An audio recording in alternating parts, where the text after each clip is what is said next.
Sir, ಈಗ director ಬಗ್ಗೆ ಹೇಳೋದಾದರೆ, ಇವಾಗ ಹೇಗಿದ್ರು ನೀವು ಮಾಡ್ತಾ ಇರೋ ಸಿನಿಮಾದಲ್ಲಿ ಎಷ್ಟೋ ಜನ ಹೊಸಬ್ರು ಬಂದಿದ್ದಾರೆ, ಹೊಸ ಮುಖಗಳು, ಅವ್ರ ಜೊತೆ ಹೊಂದಾಣಿಕೆ ಆಗಿರ್ಬೋದು, ನಟನೆ ಆಗಿರ್ಬೋದು. ಡೈರೆಕ್ಟರ್ ಬಗ್ಗೆ ಹೇಳೋದಾದರೆ ಮೇಯ್ನಾಗಿ ಏನು ಹೇಳ್ತೀರಾ? ಮ್ಯಾಮ್, ನನಗೆ ಸಿನಿಮಾ ಮಾಡ್ತೀನಿ ಅಂತಲೇ ನಂಗೆ ಗೊತ್ತಿಲ್ಲ. ಓಕೆ. ಸಿನಿಮಾ ಮಾಡಾದ್ಮೇಲೆ ಸ್ಟಾರ್ಟ್ ಮಾಡಿದಾಗ ಆಲ್ಮೋಸ್ಟ್ 1 ಇಯರ್ ಡೈರೆಕ್ಟ್ ನನ್ನ ಜೊತೆನೇ ಇದ್ದರು. ಟ್ರೈನಿಂಗ್ ಅದು ಇದು ಏನೇನಿದೆ A to Z ಅವರೆಲ್ಲ ಡ್ಯಾನ್ಸ್ ಕ್ಲಾಸ್, ಕೊರಿಯೋಗ್ರಫಿ ಅಥವಾ ಫೈಟಿಂಗ್ ಇರ್ಬೋದು, A to Z ಏನೇ ಇಲ್ಲ, ಆ್ಯಕ್ಷನ್ ಬೇಸ್ ಏನೇ ಇರಲಿ ಎಲ್ಲ ಅವರೇ ನನಗೆ ಸ್ಟಾರ್ಟಿಂಗಿಂದ ಎಂಡ್ವರೆಗೂ ಇದ್ದಿದ್ದು. ಆಮೇಲೆ ಆರ್ಟಿಸ್ಟ್ ಅಷ್ಟೇ ಅವರೇ ಫಸ್ಟ್ ಕರ್ಕೊಂಡೋಗಿ ಅವ್ರ ಮುಖಾಂತರ ನನಗೆಲ್ಲ ಆರ್ಟಿಸ್ಟನ್ನು ಪರಿಚಯ ಆಗಿದ್ದು. ಆ್ಯಂಡ್ ಅವ್ರನ್ನ ನಿಂತ್ಕೊಂಡು ನನ್ನ ಸಿನಿಮಾದ ಏನೇ ಫಸ್ಟ್ ಬಂದರೂ ಅವರೆಲ್ಲ ನಿಂತ್ಕೊಂಡು ಎಲ್ಲ ಮುಂದೆ ನಿಂತ್ಕೊಂಡು ನೀಟಾಗಿ ಮಾಡಿ ಸಿನಿಮಾ ಅದ್ಭುತವಾಗಿ ಕೊಟ್ಟಿದ್ದಾರೆ. ಮತ್ತೊಂದು ವಿಷಯವನ್ನು ಕೇಳೋದಾದರೆ, ಈಗ ಹೇಗಿದ್ರು ಕಾಕ್ರೋಚ್ ಸುದೀಪ್ ಸರ್ ಈಗಾಗಲೇ ಸಿನಿಮಾಗಳನ್ನ ಮಾಡಿದ್ದಾರೆ, ಒಳ್ಳೆ ಹೆಸರನ್ನು ಗಳಿಸಿದ್ದಾರೆ. ಅವರ ಜೊತೆ ನೀವು ಮಾಡುವಂಥ ಫೈಟಿಂಗ್ಸ್ ಆಗಿರ್ಬೋದು, ಕೆಲವೊಂದು ಸಂಭಾಷಣೆಗಳಾಗಿರ್ಬೋದು, ಹೇಗೆ ಅನಿಸುತ್ತೆ ಅವ್ರ ಎದುರುಗಡೆ ನಿಂತಾಗ? ಫಸ್ಟ್ ಒಂದು 2-3 ಸರಿ ಸ್ವಲ್ಪ ಭಯ ಆಯಿತು.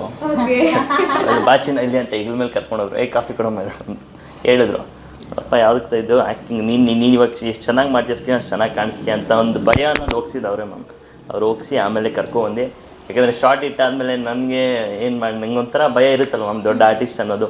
ನನಗೆ ಸ್ಪೇಸ್ ಕೊಟ್ಟರು, ನೀನು ಇದೇ ಥರ ಮಾಡಬೇಕು. ಆಮೇಲೆ ನಾನು ತಪ್ಪು ಮಾಡ್ತಾಯಿದ್ರು ಮಾನಿಟ್ರಲ್ಲಿ ಅದು ಅವರೇ ಹೇಳ್ತಾರೆ, ಚೆನ್ನಾಗಿ ಸ್ವಲ್ಪ ಹಿಂಗೆ ಬರಬೇಕು, ಸ್ವಲ್ಪ ನೋಡ್ಕೊ, ಕರೆಕ್ಟ್ ಮಾಡ್ಕೊ ಅಂತ ಅವರೇ ಹೇಳ್ತಾಯಿದ್ರು. ಆಮೇಲೆ ಸಿನಿಮಾ ಆಗಿ ನಂದು ಆಲ್ಮೋಸ್ಟ್ 6 ಮಂತ್ಸ್ ತಿರ್ಗಿ ವಾಪಸ್ ದುಬೈಗೆ ಹೋಗಿದ್ದೆ ಎಜುಕೇಷನ್ ಮಾಡುತ್ತಾ. ಆಮೇಲೆ ಅಲ್ಲಿಂದ ಯಾವಾಗ ಫೋನ್ ಮಾಡಲಿ ಅಣ್ಣ ಅಂದರೆ ಇವತ್ತೂ ಅಷ್ಟೇ ಮ್ಯಾಮ್. ಸಿನಿಮಾಲಿ ಹೆಂಗಿದ್ವು ಅದೊಂದು ಫ್ಯಾಮಿಲಿ ಥರ ಇನ್ನೂ ಕಂಟಿನ್ಯೂ ಮಾಡ್ಕೊಂಡು ಆರಾಮಾಗಿ ಇಬ್ಬರು ಎಲ್ಲರೂ ಸೆಟಲ್ ಆರ್ಟಿಸ್ಟ್ ಎಲ್ಲ ಚೆನ್ನಾಗಿದ್ವಿ. ಇವಾಗ ಅಷ್ಟೇ ಫೋನ್ ಮಾಡಿದ್ರೆ ಅಣ್ಣ ಹಿಂಗೆ ಅಂದರೆ ಸರಿ ಆಯ್ತು ಚೆನ್ನಾಗಿ ಬರ್ತೀನಿ ಅಂತ ಹಿಂಗೆ ಮಾತಾಡೋದು. ಸೂಪರ್ ಸರ್, ಎಷ್ಟು ಒಳ್ಳೆ ಮಾತನ್ನ ಹೇಳ್ತಿದ್ದಾರೆ ನಿಮ್ಮ ಬಗ್ಗೆ. ಆದರೆ ಒಂದು ಮಾತನ್ನ ಒಳ್ಳೆಯವರಾಗಿದ್ದಕ್ಕೆ ಒಳ್ಳೆ ಮಾತು. ಆದರೆ ಮತ್ತೊಂದು ವಿಚಾರವನ್ನ ಕೇಳಬೇಕು. ಈ ಒಂದು ಸ್ಕ್ರೀನ್ ಮೇಲೆ ಕಾಣಿಸ್ಕೊಳ್ಳುವಂತ ನೀವು ರಗಡಾಗಿ ನಿಜ ಜೀವನದಲ್ಲಿ ಹೇಗೆ ಕಾಕ್ರೋಚ್ ಸುದ್ದಿ ಅವರು? ಇಲ್ಲ ಮೇಡಮ್, ತುಂಬ ನಾರ್ಮಲ್ಲು. ನಿಜ ಜೀವನದಲ್ಲಿ ಹಂಗೆಲ್ಲ ಇದ್ರೆ ಬಿಡ್ತಾರೆ ಮೇಡಮ್, ಕರ್ಕೊಂಡೋಗಿ ಬಿಡ್ತಾರೆ. ತುಂಬ ನಾರ್ಮಲ್. ಸಿನಿಮಾಗೋಸ್ಕರ ಆ ಸಿನಿಮಾಲಿ ಆ ಪಾತ್ರಗಳಿಗೋಸ್ಕರ ಅವ್ರು ಹೆಂಗೆ ಅದನ್ನು ಪೋರ್ಟ್ರೇಟ್ ಮಾಡಿರ್ತಾರೋ ಅದಕ್ಕೆ ತಕ್ಕಂಗೆ ಕೆಲಸ ಮಾಡ್ತೀನಿ. ಅದು ಬಿಟ್ಟರೆ ನಾರ್ಮಲ್, ತುಂಬ ನಾರ್ಮಲ್.